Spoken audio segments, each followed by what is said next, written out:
Sound negative ತಗೊಂಡೆ agency. ಅದು ನಡೀತಾ ಹೋದಂಗೆ ಸಿನಿಮಾ ಡಿಜಿಟಲ್ ಆಗೋಯ್ತು. ಏನ್ ಇವತ್ತಿನ ದಿನ ಡಿಜಿಟಲ್ ಆಯ್ತು, ನಮ್ಮ ಬದುಕನ್ನೆಲ್ಲ ಹಾಳು ಮಾಡಿ ಮೋಸ ಮಾಡ್ತಿದ್ರೆ ಬದುಕಿನಲ್ಲಿ ಆರಾಮಾಗಿರ್ತಿದ್ರೆ. ಇದು ಖಂಡಿತ ಇರ್ಬೋದು. ಪ್ರಾಮಾಣಿಕವಾಗಿರೋದೇ ಸಮಸ್ಯೆ. ಅದು ಇಂಡಸ್ಟ್ರಿ ನಂಬ್ಕೊಂಡು ಬಟ್ ಎಲ್ಲವನ್ನು ನಿಮ್ಗೆ ಕೊಟ್ಟಿದೆ. ಎಲ್ಲ ಇಂಡಸ್ಟ್ರಿ ಕೊಟ್ಟಿದೆ, ಹೆಸರು ಕೊಟ್ಟಿದೆ. ಅದೇ ಸುಬ್ಬು ಅನ್ನೋದು ಬ್ರ್ಯಾಂಡ್ ಆಗಿದೆ, ಕೊಟ್ಟಿದೆ ಇಂಡಸ್ಟ್ರಿ ಇಲ್ಲ ಅಂತಿಲ್ಲ. ಶಿವರಾಮ್ ಕಾರಂತರಿಗಿನ ದೊಡ್ಡ ಲೇಖಕ ನಾನು.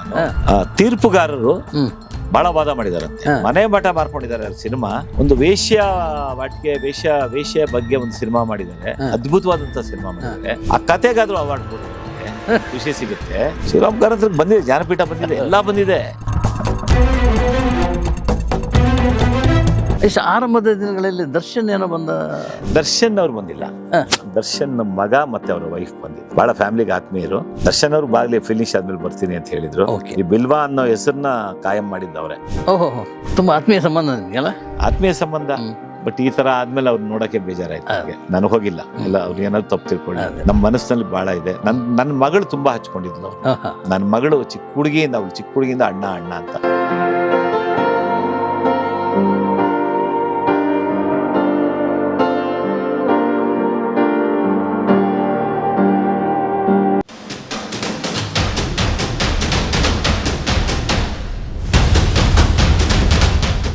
ಸೊ ನೀವು ಕಂಡಂಗೆ ರಂಗಭೂಮಿಯಿಂದ ಬಂದೆ.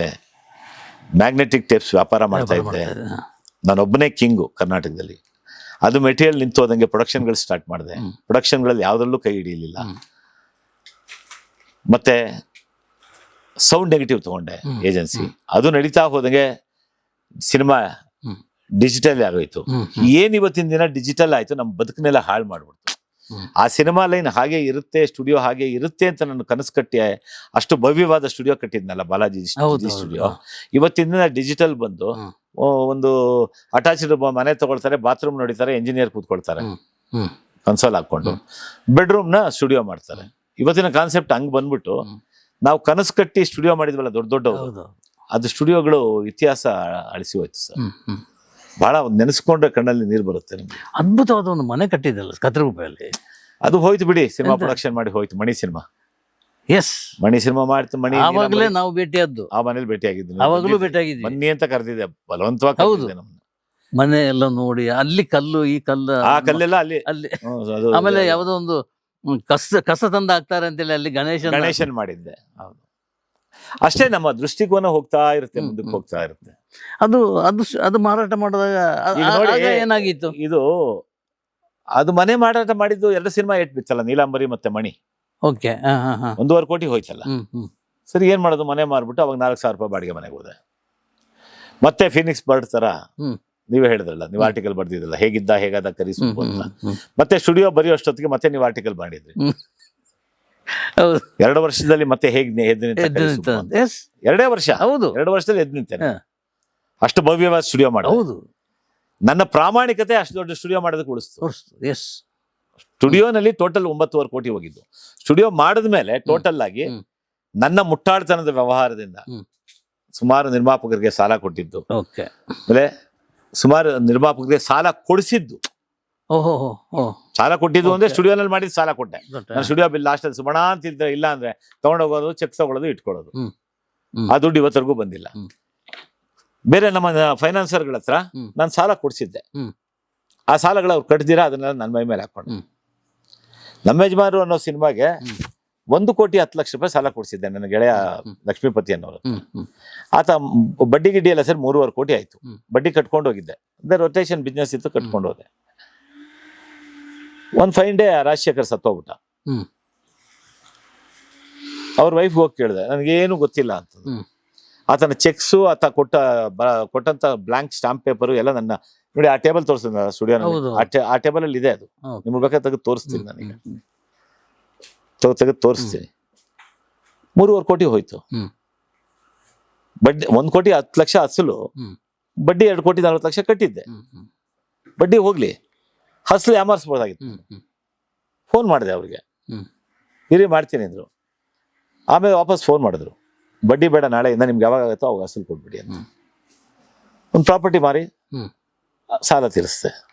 ಗೆಳೆತನ ಉಳಿಸ್ಕೋಬೇಕು ಅನ್ನೋ ದೃಷ್ಟಿಯಿಂದ. ಗೆಳೆತನ ಹೋಗ್ಲಿ, ಯಾರು ಬೇಕಾದ್ರೂ ಅಂದ್ರೆ ಎಷ್ಟು ಬೇಕಾದ್ರೂ ಮೋಸ ಮಾಡ್ಬೋದಾಗಿತ್ತು. ಈಗ ಗೆಳೆಯರು ಕೊಟ್ಟಿದ್ದಾರೆ, ಒಂದು ಮೋಸ ಮಾಡ್ತಿದ್ರೆ ಬದುಕಿನಲ್ಲಿ ಆರಾಮಾಗಿರ್ತಿದ್ರು. ಇದು ಖಂಡಿತ ಇರ್ಬೋದಾಗಿತ್ತು. ಪ್ರಾಮಾಣಿಕವಾಗಿರೋದೇ ಸಮಸ್ಯೆ. ಅದು ಇಂಡಸ್ಟ್ರಿಯನ್ನು ನಂಬ್ಕೊಂಡು. ಬಟ್ ಎಲ್ಲವನ್ನು ನಿಮ್ಗೆ ಕೊಟ್ಟಿದೆ, ಎಲ್ಲ ಇಂಡಸ್ಟ್ರಿ ಕೊಟ್ಟಿದೆ, ಹೆಸರು ಕೊಟ್ಟಿದೆ. ಅದೇ ಸುಬ್ಬು ಅನ್ನೋದು ಬ್ರ್ಯಾಂಡ್ ಆಗಿದೆ. ಹೌದು, ಬ್ರ್ಯಾಂಡ್ ನೇಮ್. ಹೌದು ಕೊಟ್ಟಿದೆ ಇಂಡಸ್ಟ್ರಿ, ಇಲ್ಲ ಅಂತಿಲ್ಲ. 3 ರಾಜ್ಯ ಕೆಲವು ವ್ಯಕ್ತಿಗಳು ಮಾತ್ರ 3 ರಾಜ್ಯ ಪ್ರಶಸ್ತಿ ತಗೊಂಡಿದ್ದೀನಿ. ಮತ್ತೆ ಶ್ರಮ ಇಲ್ಲದೆ ಬರುತ್ತಾ? ಮತ್ತೆ ಮಣಿ ಚಿತ್ರದ ಕತೆಗೆ, ಆ ಕತೆ ಹೇಗಾಯ್ತು ಅನ್ನೋದು ಬೇರೆ ಒಂದು ಸ್ಟೋರಿ ಮಾಡೋಣ. ನಾವು ಸ್ಟೋರಿ ಮಾಡೋಣ. ನಾನು ಪೇಪರ್ ಪೆನ್ ಇಟ್ಕೊಂಡು ಕತೆ ಬರೀಲಿಲ್ಲ, ಹೀಗೆ ಹೇಳ್ತಾ ಹೋಗಿದ್ದು. ನನ್ನ ಸಿನಿಮಾ ಚೆನ್ನಾಗಿರ್ಬೇಕು ಅಂತ ಹೇಳ್ತಾ ಹೋಗಿದ್ದು.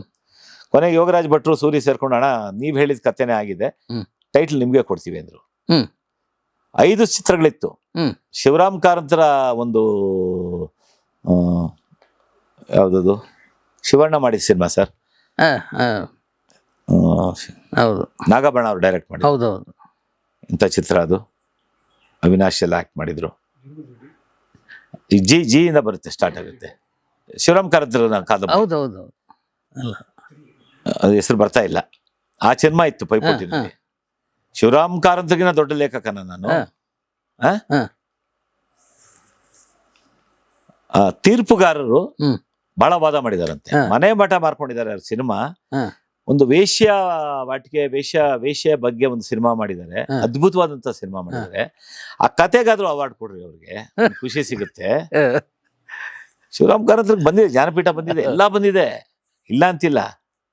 ಜೀವನ ದಿನ ಸತ್ಯ ಇಲ್ಲ ಏನು ರುಕೋಜಿ ಫಿಲ್ಮ್ ಅಲ್ವಾ? ಅಲ್ಲಲ್ಲ, ರುಕೋಜಿ ಅಲ್ಲ, ಅದು ಇದು ನಮ್ಮ ನಾಗಬಣ್ಣ ಡೈರೆಕ್ಟ್ ಮಾಡಿದ್ದು. ಹೆಡ್ ಆಫೀಸ್ ಪ್ರೊಡ್ಯೂಸ್ ಮಾಡಿದ ಪಿಕ್ಚರ್. ನಮ್ಮ ಪಾರ್ವತಮ್ಮ ಅವ್ರು ಪ್ರೊಡ್ಯೂಸ್ ಮಾಡಿದ್ದು. ಜನ್ಮದ ಜೋಡಿ ಆದ್ಮೇಲೆ ಬಂದ. ಹೇಳ್ತೀನಿ ತಾಳಿ, ಬಾಯಲ್ಲೇ ಇದೆ. ನಾಗಬಣ್ಣ ಅವ್ರು ಡೈರೆಕ್ಟ್ ಮಾಡಿದ್ರು, ಶಿವಣ್ಣ ಅದ್ಭುತವಾಗಿ ಆಕ್ಟ್ ಮಾಡಿದ್ರು. ಸಿನಿಮಾ ಚೆನ್ನಾಗಿತ್ತು. ಅವಿನಾಶು ಎಲ್ಲ ಮಾಡಿದ್ರು ಸಿನಿಮಾದಲ್ಲಿ. ಆ ಸಿನಿಮಾ, ಅದನ್ನ ಯಾಕೆ ಸಿನಿಮಾ ಕೋಟ್ ಮಾಡ್ತಾ ಇದ್ದೀನಿ ಅಂದ್ರೆ, ಅಷ್ಟು ದೊಡ್ಡ ಅದನ್ನು ಬಿಟ್ಟು ನಿಮ್ಮ ಕತೆಗೆ, ನನ್ನ ಕತೆಗೆ ಉತ್ತಮ ಕತೆಗಾರ ಪ್ರಶಸ್ತಿ ಬಂತು. ಕತೆಗಾರ ಯಾರು? ನಾನೇ. ಟೈಟ್ಲ್ ಇರೋದು ನನ್ನ ಹೆಸರು. ಆಯ್ತು. ಹೇಗ್ ಬಂತು ಅನ್ನೋದು ನಿಮ್ಗೆ ಹೇಳಿದ್ನಲ್ಲ, ಅದು ನನ್ನ ಸಿನಿಮಾ ಇರ್ಬೇಕು ಅಂತ ದಿನಾ ಬೆಳಿಗ್ಗೆ ಹೋಗೋದು. ಒಂದು ನನ್ನ ಬಾಲ್ಯದ ಇನ್ಸಿಡೆಂಟ್, ಇಂಥ ಕ್ಯಾರೆಕ್ಟರ್. ನಾನು ಚಿಕ್ಕಂದಿನಿಂದ ನೋಡಿದಂತ ಕ್ಯಾರೆಕ್ಟರ್ ಉಮಾಶ್ರೀ ಕ್ಯಾರೆಕ್ಟರ್. ಅಂದ್ರೆ ಮೊದಲು ಕತೆ ಮಾಡಿರ್ಲಿಲ್ಲ ಭಟ್ರು. ಕತೆ ಹೇಳಿದ್ರು, ಒಂದು ಎಳೆ ಹೇಳಿದ್ರು. ಅದನ್ನ ಡೆವಲಪ್ ಆಗ್ತಾ ನಂಗೆ ಇಷ್ಟ ಆಗ್ತಾ ಇರ್ಲಿಲ್ಲ. ಸೊ ನಾನು ಮತ್ತೆ ನನ್ನ ಗೆಳೆಯ ಸಂಕೇತ್ ಕಾಶಿ ಸತ್ತೋಗಿದ್ದಾರೆ, ಮತ್ತೆ ಮಾರ್ಸ್ ಸುರೇಶ್ ಬದುಕಿದ್ದಾರೆ ಈಗ. ಸೊ ನಾವು 3 ಜನ ವಾರಕ್ಕೊಂದ್ಸತಿ ಕತೆ ಕೇಳೋದು. ಸುಬಣ್ಣ ಯಾಕೆ ಮುಂದಕ್ಕೆ ಹೋಗ್ತಾ ಇಲ್ಲ, ಕತೆ ಮುಂದಕ್ಕೆ ಹೋಗ್ತಾ ಇಲ್ಲ, ಇದಾಗಲ್ಲ ಅನ್ಬಿಟ್ಟು ನನ್ನೊಂದು ಕೆಲವು ಇನ್ಸಿಡೆಂಟ್ಸ್ ಹೇಳ್ತಾ ಹೋಗ್ತೀನಿ. ಅದನ್ನ ನಮ್ಮ ಸಬ್ಜೆಕ್ಟ್ಗೆ ಅಡಾಪ್ಟ್ ಮಾಡ್ತಾ ಹೋಗಿ ಅಂತ. ಆ ಅಡಾಪ್ಟೇಷನ್ ಮಾಡ್ತಾ ಅಣ್ಣ ನೀವ್ ಹೇಳಿದ ಇನ್ಸಿಡೆಂಟ್ಸ್ ಹೆಚ್ಚಾಗಿ ಬಂದಿರೋದ್ರಿಂದ ಸಿನಿಮಾದಲ್ಲಿ ನಿಮ್ಮ ಹೆಸರು ಕತೆಗೆ ನಾನು ಸ್ಕ್ರೀನ್ ಪ್ಲೇ ಡೈರೆಕ್ಷನ್ ನಾನು ಹಾಕೊಳ್ತೀನಿ ಅಂತ ಭಟ್ರು ಅಂದ್ರು. ನಾನು ಡೈಲಾಗ್ ಬರ್ದಿದ್ದು ಸೂರಿ ಹೆಸರು ಹಾಕ್ತೀನಿ. ಎಲ್ಲರೂ ಒಟ್ಟಿಗೆ ಬರ್ದಿದ್ವಿ, ಈ ಡೈಲಾಗ್ ಹಿಂಗಿರ್ಲಿ, ಸೂರಿಗೆ ಟೈಟ್ಲ್ ಕೊಟ್ವಿ. ಸೊ ಅದು ಅವಾರ್ಡ್ ಬಂತು ನಂಗೆ, ಉತ್ತಮ ಕತೆಗಾರ. ಅದಕ್ಕೆ ಮೊದಲು ಉತ್ತಮ ಗ್ರಾಫಿಕ್ಸ್ ಸಲುವಾಗಿ ನೀಲಾಂಬರಿ ಸಿನಿಮಾಗೆ ರಾಜ್ಯ ಪ್ರಶಸ್ತಿ. ಅದಾದ್ಮೇಲೆ 2012ರಲ್ಲಿ ಉತ್ತಮ ಪೋಷಕ ನಟ ಕಳವು ಅನ್ನೋ ಸಿನಿಮಾ. ಅದು ಬಹುಶಃ ನೀವು ನೋಡಿಲ್ಲ. ಕೋಲಾರದ ಭಾಷೆಯಲ್ಲಿ ಬಂದಂತ ಸಿನಿಮಾ. ಉಮಾಶ್ರೀ ಮತ್ತೆ ನಾನು ಪೈಪೋಟಿಯಾಗಿ ನಟಿಸಿದ್ವಿ. ಉಮಾಶ್ರೀಗೆ ಚಿಕ್ಕಪ್ಪ ನಾನು ಸಿನಿಮಾದಲ್ಲಿ ಕೋಲಾರ ಭಾಷೆ ಬಳಸಿ. ಕೆ.ವೈ. ನಾರಾಯಣ ಸ್ವಾಮಿ ನಿಮ್ಗೆ ಗೊತ್ತಿರ್ಬೋದು. ಕಳವು ಅನ್ನೋ ನಾಟಕನ ಸಿನಿಮಾ ಮಾಡಿದ್ರು. ಒಂದು ಎಮ್ಮೆ ಕಳೆದೋಗುತ್ತೆ, ಅದ್ರ ಬಗ್ಗೆ ಅದು. ಅದಕ್ಕೆ ನನಗೆ ರಾಜ್ಯ ಪ್ರಶಸ್ತಿ, ಉತ್ತಮ ಪೋಷಕ ನಟ. ಸೊ ಚಿತ್ರರಂಗ ಎಲ್ಲ ಕೊಟ್ಟಂಗ ಆಯ್ತಲ್ಲ. ಹೌದು, ಒಂದ್ ಕಡೆ ಕಳ್ಕೊಂಡಂಗ ಆಯ್ತಲ್ಲ. ಅಲ್ಲ, ಕಳ್ಕೊಂಡಿದ್ದು ಹೇಳುವಾಗ್ಲೂ ನಗ್ತಿರಲ್ಲ ನೀವು ಸ್ವಾಮಿ. ನಗ್ತಾ ಇರ್ಬೇಕಂತೆ ಬದುಕಲ್ಲಿ. ಇರ್ಬೇಕು ಅಲ್ವಾ? ನನಗೆ ನನ್ನ ಕುತೂಹಲ ಏನಂದ್ರೆ, ನೀವು ಇಲ್ಲಿ ಈ ತೋಟದಲ್ಲೇ ಕೂತ್ಕೊಂಡಿದ್ರಿ. ಹೌದು. ನಾನು ಇದನ್ನು ಮಾಡ್ಬೇಕು ಅಂತ ಡಿಸೈಡ್ ಅಲ್ವಾ? ಏನ್ ತಗೊಂಡ್ಬಂದಿದ್ರಿ? ಏನ ಸಾಯ್ಲಿಕ್ಕೆ ಏನು ತಗೊಂಡ್ಬಂದಿದ್ರಿ? ಇಲ್ಲ, ಆತ್ಮಹತ್ಯೆ ಮಾಡ್ಬೇಕಿದ್ರೆ ಏನೋ ಒಂದು ಫ್ಯಾನ್ ಬೇಕು, ನದಿ ಬೇಕು, ಏನ್ ಡ್ರೆಸ್ ಇದು ಎಲ್ಲ ಇತ್ತು ಬಿಡಿ. ಅದು ಹಗ್ಗ ಪಗ್ಗ ಎಲ್ಲ ಇತ್ತು. ಅದು ಮುಂದುವರ್ಸೋದು ಬೇಡ. ಯಾಕೆಂದ್ರೆ ಎಷ್ಟು ಪಾಸಿಟಿವ್ ಆಗಿರುತ್ತೋ ಅದಷ್ಟು ನೆಗೆಟಿವ್ ಆಗುತ್ತೆ ಅಂತ ಹೇಳ್ತಾರೆ. ಇರ್ಲಿ, ಅದು ಅಲ್ಲ, ಇದು ನೆಗೆಟಿವ್ ಇಂದ ಪಾಸಿಟಿವ್ ಗೆ ಹೊಸ ಒಂದು ಪೀಳಿಗೆಗೆ ನೀವು ಪಾಠ ಮಾಡ್ದಂಗೆ. ಹೌದು ಆಯ್ತು. ಅದು ಆಮೇಲೆ ಅದೇ ಯೋಚನೆ ಮಾಡಿದೆ, ಸುಮಾರು ಜನಕ್ಕೆ ಬದುಕು ಕಟ್ಕೊಟ್ಟಿದ್ದೀನಿ. ಹೌದು. ನನಗ್ ಗೊತ್ತಿದ್ದಂಗೆ ಅವ್ರು ಹೇಳ್ತಾ ಇರ್ಬೋದು, ಹೌದು, ನನ್ನ ಹೆಸರು ಹೇಳ್ತಾ ಇರ್ಬೋದು. ನನಗೆ ನನ್ನ ಮನಸ್ಸಿಗೆ ಗೊತ್ತು, ನನಗೆ ಒಳ್ಳೇದ್ ಮಾಡಿದ್ರೆ ಕೆಟ್ಟದ್ ಮಾಡಿದ್ರೆ ಅಂತ. ಇಷ್ಟು ಜನಕ್ಕೆ ಮಾಡಿ ಈಗ ನನ್ನ ಸಂಸಾರನ ಬೀದಿಲಿ ನಿಲ್ಸೋದು ಬೇಡ ಅಂತ ಡಿಸೈಡ್ ಮಾಡಿದೆ. ಅದು ಇವತ್ತೇ ಓಪನ್ ಅಪ್ ಆಗ್ತಾ ಇರೋದು ನಿಮ್ ಮುಂದೆನೆ. ಓಪನ್ ಅಪ್ ಆಗ್ತಾ ಇರೋದು ನಿಮ್ ಮುಂದೆನೆ. ಆಮೇಲೆ ಒಬ್ಬ ಗೆಳೆಯರಿಗೆ ಸಿಕ್ಕಿದ್ರು, ಫೋನ್ ಮಾಡಿದೆ. ಅವರು 1 ತಿಂಗಳ ಸತಾಯಿಸಿದ್ರು, ಫೋನ್ ಮಾಡಿದೆ. ಆಮೇಲೆ ನಾನು ಫೋನ್ ಮಾಡೋದು ನಿಲ್ಲಿಸ್ದೆ. ಅವ್ರೊಂದಷ್ಟು ದುಡ್ಡು ಕೊಡ್ಬೇಕಾಯ್ತು ನನಗೆ. 25 ವರ್ಷದಿಂದ ನಾನು ಫೋನ್ ಮಾಡಿಲ್ಲ ಅವ್ರಿಗೆ. ನಿಮ್ಗೂ ಪರಿಚಯ ಅವರು, ಚಿತ್ರರಂಗದ ವ್ಯಕ್ತಿನೇ. ಅವರು ಒಂದಷ್ಟು ಅಮೌಂಟ್ ಕಳ್ಸಿದ್ರು. ಇನ್ನೊಬ್ರು ಚಿತ್ರರಂಗದ ವ್ಯಕ್ತಿನೇ, ಯೋಗರಾಜ್ ಭಟ್ರ ಜೊತೆ ಸಿನಿಮಾ ಮಾಡಿದ್ದಾರೆ. ಅವ್ರೊಂದು ದಿನ ಬಂದ್ರು, ಏನ್ ಮಾಡ್ಬೇಕಾಗಿದೆ ಹಣ ಅಂತಂದ್ರು. ಅವರೊಬ್ಬ ದೊಡ್ಡ ಲ್ಯಾಂಡ್ ಲಾರ್ಡ್ ಅವರು. ಇದನ್ನು ಫಸ್ಟ್ ಫಿನಿಶ್ ಮಾಡಬೇಕು, ನಾನೇನ್ ಮಾಡಬೇಕು ಅಂದ್ರೆ ಅವ್ರು ಬೇರೆ ರೂಪದಲ್ಲಿ ಅವ್ರು ಕೊಟ್ಟು ಒಂದಷ್ಟು ಹೆಲ್ಪ್ ಮಾಡ್ತಾ ಇದ್ದಾರೆ. ನನ್ನ ಮನಸ್ಸಲ್ಲಿ ಹೆಸರುಗಳಿದ್ರೆ ಸಾಕು. ಯಾಕಂದ್ರೆ ಅವರು ಕೆಲವರು ಬೇರೆ ರೀತಿ ಆಗತ್ತೆ ವ್ಯಕ್ತಿಗಳ ಹೆಸರು ಹೇಳಿದ್ರೆ. ಸೊ ಮುಗಿತಾ ಬಂದಿದೆ ಈಗ ಕೆಲಸ. 2 ಕಮಿಟ್ಮೆಂಟ್ ಇದೆ, ಆ ಕಮಿಟ್ಮೆಂಟ್ ಮುಗಿಸ್ಬೇಕು. ಆದಷ್ಟು ಬೇಗ ಇದು ದುಡಿಮೆಗೆ ತೊಡಗಿಸ್ಕೊಂಡು ಇದನ್ನು ಫಿನಿಶ್ ಮಾಡಿ. ಸೊ ಇನ್ನೊಂದಷ್ಟು ದಿನ ನಾನಿಲ್ಲಿದ್ದು ಆಮೇಲೆ ಕನ್ವರ್ಷನ್ ಮಾಡಿ ಇದೇನ್ ಮಾಡ್ತಾ ಇದ್ದೀನಿ ಅಂದ್ರೆ, ಅಗ್ರಿ ಟೂರಿಸಂ ಅಂತ ನಮ್ಮ ಟೂರಿಸಂ ಡಿಪಾರ್ಟ್ಮೆಂಟ್ ಅಲ್ಲಿ ಒಂದು ಸ್ಕೀಮ್ ಇದೆ. ಓನರ್ ಒಬ್ಬ ರೈತ ಮನೆಯಲ್ಲಿ ಇದ್ದುಕೊಂಡು, ನನ್ನ ಬೇರೆ ಮನೆ ಇದೆ, ನೀವು ನೋಡಿದ್ರೆ 5 ರೂಮ್ ಕಟ್ಬೋದು. ಅದಕ್ಕೆ ಯಾವುದೇ ಕನ್ವರ್ಷನ್ ಏನು ಬೇಕಾಗಿಲ್ಲ. ಸೊ ಅದು ಗೌರ್ಮೆಂಟ್ ನಾಮ್ಸೇ ಇದೆ. ಟೂರಿಸಂ ಡೆಪ್ಯೂಟಿ ಡೈರೆಕ್ಟರ್ ರವಿಕುಮಾರ್ ಅಂತ ಬಂದು ನೋಡ್ಕೊಂಡು ಹೋದ್ರು. ಬಹಳ ಅದ್ಭುತ, ರಾಮನಗರ ಡಿಸ್ಟ್ರಿಕ್ಟ್ ಅಲ್ಲೇ ಈ ತರ ಮಾಡಿಲ್ಲ ಸರ್, ಬಹಳ ಅದ್ಭುತವಾಗಿ ಮಾಡ್ತಾ ಇದ್ದೀರಾ, ಬನ್ನಿ ಸರ್ ಏನ್ ಬೇಕೋ ಹೆಲ್ಪ್ ಮಾಡೋಣ ಅಂತಂದ್ರು. ವಿಲೇಜ್ ಪಂಚಾಯತ್ ಒಂದು ಲೆಟರ್ ಕೊಡ್ಬೇಕು. ಹೋದ ವರ್ಷನೇ ಕೊಡಕ್ಕೆ ಹೋಗಿದ್ದೆ ನಾನು. ನಿಮ್ದು ಇನ್ನೂ ಫಿನಿಶ್ ಆಗಿಲ್ವಲ್ಲ ಸರ್, ಲೇಟ್ ಆಗುತ್ತೆ, ಸುಮ್ಮನೆ ಯಾಕೆ 1 ವರ್ಷದ ಫೀಸ್ ಕಟ್ತೀರಾ, ಬನ್ನಿ ಆಮೇಲೆ ಮಾಡೋಣ ಅಂತರು. ಆಮೇಲೆ ಪೊಲೀಸ್ಗೆ DC ಒಂದು ಲೆಟರ್ ಕೊಡ್ಬೇಕು, 5 ರೂಮ್. ಸೊ ನೀವು ನೋಡಿದ್ರೆ ಎಲ್ಲ ರೂಮು ಹೇಗಿದೆ, ಮುಂದೆ ಹೇಗೆ ಹೇಳಬೇಕು, ಬದುಕು ಇನ್ನು ಏನೇನೋ ಕನಸುಗಳಿದೆ. ಸಿನಿಮಾ ಒಂದು ಡೈರೆಕ್ಟ್ ಮಾಡಬೇಕು, ಹೌದು ಕನಸಿದೆ, ಒಂದು ಕತೆ ಮಾಡಿದ್ದೀನಿ ನಾನೇ. ಅದು ಯಾರು 50 ಲಕ್ಷ ಕೊಡ್ತೀನಿ ಅಂದ್ರಲ್ಲ, ಅವ್ರು ಒಂದಿನ ಫಿಲ್ಮ್ ಚೇಂಬರ್ ಅಲ್ಲಿ ಸೆಕ್ರೆಟರಿ ಆಗಿದ್ದಾಗ ಬಂದ್ರು. ಹಣ ಅಲ್ಲಿದೆ ಅಂದ್ರು, ಇಲ್ಲಿ ಬಂದು ಇಲ್ಲಿದ್ದೀನಿ ಬಾಣ ಅಂತ. ಅಲ್ಲಿಂದ ಏರ್ಲೈನ್ಸ್ಗೆ ಟೀ ಕುಡಿಯೋಕೆ ಕರ್ಕೊಂಡು ಹೋದ್ರು. ನಾನು ಅಲ್ಲೇ ಚೇಂಬರ್ ಎಲ್ಲ ಕೊಡಿಸ್ತೀನಿ ಅಂದ್ರೆ, ಇಲ್ಲ ಬಾರೋಣ ಏರ್ಲೈನ್ಸ್ಗೆ ಹೋಗಿ ಬರೋಣ, ಮಾತಾಡ್ಕೊಂಡು ಹೋಗೋಣ. ಏರ್ಲೈನ್ಸ್ವರೆಗೂ ಅವ್ರ ಕಾರಲ್ಲಿ ಕರ್ಕೊಂಡು ಹೋದ್ರು, ಒಂದು ಟೀ ಕುಡಿದ್ವಿ. ಅಲ್ಲಿಂದ ನಾನು ಸ್ಟುಡಿಯೋ ಬಂದ್ರು. ಅಣ್ಣ ನಾನು ದುಡ್ಡು ಕಟ್ಬೇಕಣ್ಣ ಅಂದ್ರು. ರಾಯಲ್ಟಿ ಯಾವುದು ಅವರ ಬ್ಯಾನರ್ ಇದೆ, ಅವತ್ತೇ ಗೊತ್ತಾಯ್ತು ಆತಂದು ಬ್ಯಾನರ್ ಇದೆ ಅಂತ. ಸರಿ ದುಡ್ಡು ಕಟ್ಟಿಸ್ಬಿಟ್ಟೆ. ಅಣ್ಣ ಒಂದು ಸಿನಿಮಾ ಮಾಡ್ತೀನಿ ಅಣ್ಣ. ಸರಿ ಒಂದು ಸಣ್ಣ ಸಿನಿಮಾ ಮಾಡೋ ಒಬ್ಬ ಹುಡುಗ ಕತೆ ಮಾಡಿದ್ದಾನೆ ನನಗೋಸ್ಕರ, ಅದನ್ನ ನಾನು ಡೆವಲಪ್ ಮಾಡಿದ್ದೀನಿ. ಆಯ್ತು, ರಾಜ್ಯ ಪ್ರಶಸ್ತಿ 3 ತಗೊಂಡಿದ್ದೀನಿ. ಏನೋ ಒಂದು ನ್ಯಾಷನಲ್ ಲೆವೆಲ್ಗೆ ಒಂದು ಆಸೆ ಅನ್ನೋ ಮನುಷ್ಯಂಗೆ ಇದ್ದೇ ಇರುತ್ತಲ್ಲ ಸರ್, ನ್ಯಾಷನಲ್ ಲೆವೆಲ್ ಅಲ್ಲೇ ಏನಾದ್ರು ಒಂದು ಸದ್ದು ಮಾಡೋಣ ಅಂತ ಅಂದ್ಬಿಟ್ಟು ನನ್ನ ಆಸೆ ಅಷ್ಟೇ. ಅದಾಗತ್ತೋ ಇಲ್ಲೋ ಗೊತ್ತಿಲ್ಲ, ಪ್ರಯತ್ನ ಅಂತೂ ಪಡ್ಬೇಕಲ್ಲ. ಒಂದು ಕೂದ್ಲಿಕ್ಕಿದ್ದು ಒಂದು ಬೆಟ್ಟಕ್ಕೆ ಎಸೆಯೋದಂತೆ, ಬಂದ್ರೆ ಬೆಟ್ಟ, ಹೋದ್ರೆ ಕೂದ್ಲು. ನನ್ನ ಇದೋದು ಆಗಲ್ಲ ಅನ್ನೋದು ನನ್ನ ಡಿಕ್ಷನರಿನಲ್ಲಿ ಇಲ್ಲ, ಆಗಲ್ಲ ಅನ್ನೋದೇ ಇಲ್ಲ. ನೀವು ಬಂದ ತಕ್ಷಣ ಕೇಳಿದ್ರಿ ಇದನ್ನ, ಯಾರು ಆರ್ಕಿಟೆಕ್ಟು ಏನು ಅಂತ. ಇದು ನಿಮ್ದೇನಾ ಅಂತ ಆಶ್ಚರ್ಯ ಆಯ್ತು ಸುಬ್ಬು.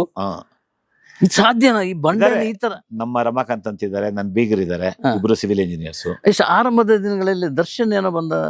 ದರ್ಶನ್ ಅವ್ರು ಬಂದಿಲ್ಲ, ದರ್ಶನ್ ಮಗ ಮತ್ತೆ ಅವರ ವೈಫ್ ಬಂದಿದ್ರು. ಇಲ್ಲಿ ಬಂದಿದ್ದಾರಾ? Okay okay. ಬಹಳ ಫ್ಯಾಮಿಲಿಗೆ ಆತ್ಮೀಯರು. ದರ್ಶನ್ ಅವ್ರು ಬಾಗ್ಲಿ ಫಿನಿಶ್ ಆದ್ಮೇಲೆ ಬರ್ತೀನಿ ಅಂತ ಹೇಳಿದ್ರು. ಈ ಬಿಲ್ವಾ ಅನ್ನೋ ಹೆಸರನ್ನ ಕಾಯಂ ಮಾಡಿದ್ದವ್ರೆ. ನಾನು ಏನ್ ಅನ್ಕೊಂಡಿದ್ರೆ ತೋಟಕ್ಕೆ ಹೆಸರು ಹಾಗೆ ಹೀಗೆ ಅಂದ್ರು. ನನಗೆ ಶಿವ ಅಂದ್ರೆ ಬಹಳ ಪ್ರೀತಿ. ನನ್ನ ಮನೆಯಲ್ಲೂ ಗಾರ್ಡನ್ ನಲ್ಲಿ 3.5 ಅಡಿ 4 ಅಡಿ ಎತ್ತರದ ಸ್ಟ್ಯಾಚ್ಯೂ ಇದೆ, ಶಿವನ ಸ್ಟ್ಯಾಚ್ಯೂ. ಸೊ ದಿನಾ ಬಿಲ್ಪತ್ರೆ ಇದು ಮಾಡ್ತೀನಿ, ಜಲಾಭಿಷೇಕ ಮಾಡಿ ಶಿವನಿಗೆ ತುಪ್ಪ ಬಿಲ್ಪತ್ರೆ. ಸೊ ಈ ಜಮೀನ್ ತಗೊಂಡಾಗಿಂದ ಬಿಲ್ಪತ್ರೆ ಮಾರ್ಕೆಟ್ ಅಲ್ಲಿ ತಗೊಂಡಿಲ್ಲ. 100 ರೂಪಾಯಿಗೆ ಇಷ್ಟು ದಪ್ಪ ಕೊಡ್ತಾರೆ ಕಟ್ಟು ಬಿಲ್ಪತ್ರೆ, 5 ಹೆಸರಿರಲ್ಲ. ಬಹುಶಃ 1 ಲಕ್ಷ ರೂಪಾಯಿ ಬಿಲ್ಪತ್ರೆ ಉಳಿಸಿದೀನಿ ನಾನು, ಅಷ್ಟಂತೂ ಉಳಿಸಿದ್ದೀನಿ. ಮೊದಲು ನಾನು ಗಿಡ ಹಾಕಿದ್ದೀನಿ, ಈಗ 3 ಗಿಡ ಹಾಕಿದ್ದೀನಿ, ಅದು ಮರಗಳಾಗ್ತಾ ಇದೆ. ನಾನು ಅದೇ ಗಿಡ ತಗೊಂಡೋಗ್ತೀನಿ, ನನ್ನ ತೋಟದಲ್ಲಿ ತಗೊಂಡೋಗ್ತೀನಿ. ಅಲ್ಲಿವರೆಗೂ ಕೃಷ್ಣ ಅಂತ ಒಬ್ಬ ದತ್ತುಪುತ್ರ ಇದ್ದಾನೆ ಊರಲ್ಲಿ, ಅಭಿಮಾನಿಯಾಗಿ ಪರಿಚಯ ಆದ. ಸೊ ಆ ಹುಡುಗ ಒಂದೊಂದು ಕವರ್ ತಂದು ಕೊಡ್ತಿದ್ದ. ಸೊ 2021 ಆಗಸ್ಟ್ ಇಂದ ನಾನು ಮಾರ್ಕೆಟ್ ಅಲ್ಲಿ ಬಿಲ್ಪತ್ರೆ ತಗೊಂಡಿಲ್ಲ. ಬಹುಶಃ ಲೆಕ್ಕ ಹಾಕೊಂಡ್ರೆ ವಾರಕ್ಕೆ 200 ರೂಪಾಯಿ ಅಂತ ಲೆಕ್ಕ ಹಾಕೊಂಡ್ರೆ ಸೊ ತಿಂಗಳಿಗೆ 800 ರೂಪಾಯಿ ಹ್ಮ್. ಆನ್ ಅನ್ ಅವರೇಜು, ವರ್ಷಕ್ಕೆ 12,000. ಸೊ 4 ವರ್ಷಕ್ಕೆ, ಆಯ್ತಲ್ಲ. 5 ವರ್ಷಕ್ಕೆ ಹ, ಹ? ಹ. ಹತ್ರ 1 ಲಕ್ಷ ರೂಪಾಯಿ. 1 ಲಕ್ಷ. ಹಬ್ಬ ಹರಿದಿನಗಳಲ್ಲಿ ಜಾಸ್ತಿ ದೇವಸ್ಥಾನಕ್ಕೆ ತಗೊಂಡೋಗಿ ಕೊಡ್ತೀವಿ. 1 ಲಕ್ಷ ರೂಪಾಯಿ ಬಿಲ್ ಪತ್ರ ಹೊಡ್ಸ್ಕೊಂಡಿದ್ದೀನಿ ನಾನು. ಹಾಗೆ ಅದು ಸಾಧನೆ. ಆವಾಗ ಬಿಲ್ವಾಂಗಿನಿ ಅನ್ನೋ ಒಂದು ಹೆಸರಿಡೋಣ ಅನ್ಕೊಂಡೆ. ಓಕೆ. ಬಿಲ್ವಾಂಗಿನಿ ಅಂತ. ಬಿಲ್ವಾ ಅಂದ್ರೆ ಬಿಲ್ಪತ್ರೆ ಅಂದ್ರೆ ಬಹಳ ಬಿಲ್ಪತ್ರೆ, ಶಿವ ಅಂದ್ರೆ, ಅದಕ್ಕೆ ಬರೀ ಬಿಲ್ವಾ ಅಂತ ಇಟ್ಬಿಡಿ ಚೆನ್ನಾಗಿರುತ್ತೆ ಅಂದ್ರು ದರ್ಶನ್. ಓಕೆ. ಬಿಲ್ವಾ ಅಂತ ಕಾಯಂ ಮಾಡಿದೆ ಎಸ್ ಅಷ್ಟೇ. ವೈಫ್ ಬಂದಿದ್ದಾರೆ, 1-2 ಸತಿ ಬಂದಿದ್ದಾರೆ, ಮಗ ಬಂದಿದ್ದಾನೆ. ತುಂಬಾ ಆತ್ಮೀಯ ಸಂಬಂಧ ನಿಮ್ಗೆಲ್ಲ. ಆತ್ಮೀಯ ಸಂಬಂಧ. ಬಟ್ ಈ ತರ ಆದ್ಮೇಲೆ ಅವ್ರು ನೋಡಕ್ಕೆ ಬೇಜಾರಾಯ್ತು ನನಗೆ. ನಾನು ಹೋಗಿಲ್ಲ, ಎಲ್ಲ ಅವ್ರು ಏನಾದ್ರು ತಪ್ಪು ತಿಳ್ಕೊಳ್ಳಿ. ನಮ್ಮ ಮನಸ್ಸಿನಲ್ಲಿ ಬಹಳ ಇದೆ. ನನ್ನ ಮಗಳು ತುಂಬಾ ಹಚ್ಕೊಂಡಿದ್ಲು ಅವ್ರು. ನನ್ನ ಮಗಳು ಚಿಕ್ಕ ಹುಡುಗಿಯಿಂದ ಅಣ್ಣ ಅಂತ. ಅವರು ಅದೇ ಪ್ರೀತಿ. ನಮ್ಮ ಮನೆಗೆ ಬಂದಿದ್ದಾರೆ. ನನ್ನ ಮೊಮ್ಮಕ್ಕಳಂತೂ ಚಿಕ್ಕ ಹುಡುಗಿಂದ ದರ್ಶನ್ ಮಾಮ ಅಂತಾಳೆ. ಅವಳು ನನ್ನ ಮೊಮ್ಮಕ್ಕಳು ಅಷ್ಟೇ, ಇಬ್ರು. ಈಗ ಅವಳೊಬ್ಳು ಕಾಲೇಜ್ ಓದ್ತಾ ಇದ್ದಾಳು, ಒಬ್ಳು 8th ಸ್ಟ್ಯಾಂಡರ್ಡ್. ಚಿಕ್ಕ ಹುಡುಗಿಯಿಂದ ಬಂದ್ರು, ಸ್ಟುಡಿಯೋಗೆ ಬಂದ್ಬಿಟ್ಟೆ, ನಮ್ಮ ಸ್ಟುಡಿಯೋಗೆ ಬಂದ್ರೆ ಅಥವಾ ಅಲ್ಲಿ ಶೂಟಿಂಗಿಗೆ ಬಂದ್ರೆ ಫೋನ್ ಮಾಡಿ ಕರ್ಸ್ಕೊಳ್ಳೋರು ಮಗುನ ಎತ್ಕೊಂಡು. ದರ್ಶನ್ ಮಾಮ ನಾನು ಆಕ್ಟ್ ಮಾಡ್ಬೇಕು ನಿನ್ ಜೊತೆ ಅಂದ್ರೆ, ನೀನು ಎತ್ಕೊಂಡು ಡ್ಯಾನ್ಸ್ ಮಾಡ್ಬೇಕಾ ಅನ್ನೋರು. ಸೊ ಅಷ್ಟು ಮಟ್ಟಿಗೆ ಆತ್ಮೀಯರು ಎಲ್ಲರ ಜೊತೆ. ಸುದೀಪ್ ಅವ್ರ ಜೊತೆ ಒಡನಾಟ ಇದೆ, ಶಿವಣ್ಣನ ಜೊತೆ ಇದೆ. ನನಗೆ ಯಾರ ಹತ್ರನೂ ಹೋಗಿ ನನಗೆ ಹೆಚ್ಚಿಗೆ ತಲೆ ತಿನ್ನಲ್ಲ ಜೊತೆಗಿರೋ.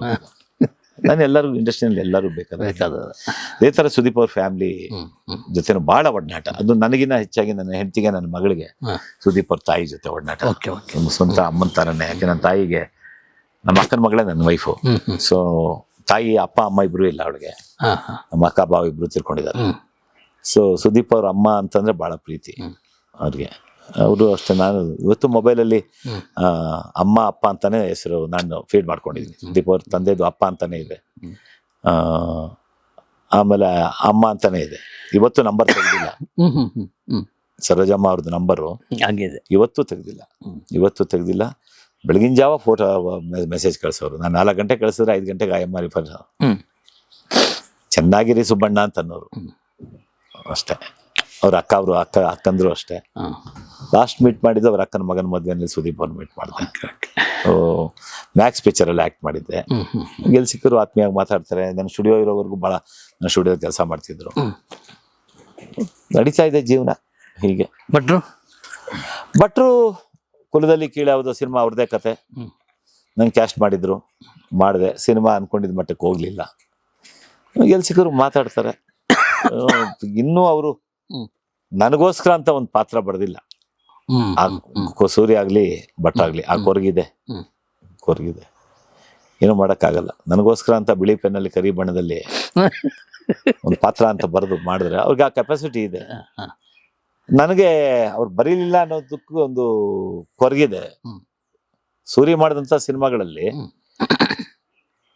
ನನಗೆ ಈಸಿಯಾಗಿ ಪಾತ್ರ ಕೊಡ್ಬೋದಾಗಿತ್ತು. ರಾಜಕಾಲುವೆ ಅಂತ, ರಾಜಕಾಲುವೆ ಅಲ್ಲ, ಬಹಳ ಪ್ರೈಮರಿ. ಒಂದ್ ಕಡೆ 9 ಅಡಿ ಬಂದ್ರೆ ಒಂದ್ ಕಡೆ 6 ಅಡಿ ಬರ್ತಾ ಇತ್ತು. ಹೋಗ್ತಾ 3 ಅಡಿ ಆಗೋಗಿತ್ತು ಎಲ್ಲ. ಸರಿ, ಆ ಸೈಟ್ ಇತ್ತು. ಸರಿ, ಅದೇ 3.5 ಕೋಟಿ ಮೋಸ ಮಾಡ್ದ ಒಬ್ಬ, ಸತ್ತೋದ ಅಂತ ಹೇಳಿಲ್ಲ. ಆ ಟೈಮ್ನಲ್ಲಿ ಪ್ಲಾನ್ ಸ್ಯಾಂಕ್ಷನ್ ಮಾಡಿಸಿ 75,000 ರೂಪಾಯಿ ಪ್ಲಾನ್ಗೆ ದುಡ್ಡು ಕಟ್ಟಿ ಬೋರ್ವೆಲ್ ಹಾಕಿಸಿ ಮನೆ ಕಟ್ಟಬೇಕು ಅಂತ ಪ್ಲಾನ್ ಮಾಡಿ ದುಡ್ಡು ಹಿಂಗೋಯ್ತಲ್ಲ ಒಂದು ಸತ್ತೋದ ಅಂದ್ಬಿಟ್ಟು ನಿಲ್ಲಿಸ್ಬಿಟ್ಟೆ 2011ರಲ್ಲಿ. 2009ಇಂದ 2011ವರೆಗೂ ಬಡ್ಡಿ ಕಟ್ಕೊಂಡ್ಬಂದಿದ್ದೆ. ನಿಲ್ಲಿಸ್ಬಿಟ್ಟೆ 12ರಲ್ಲಿ.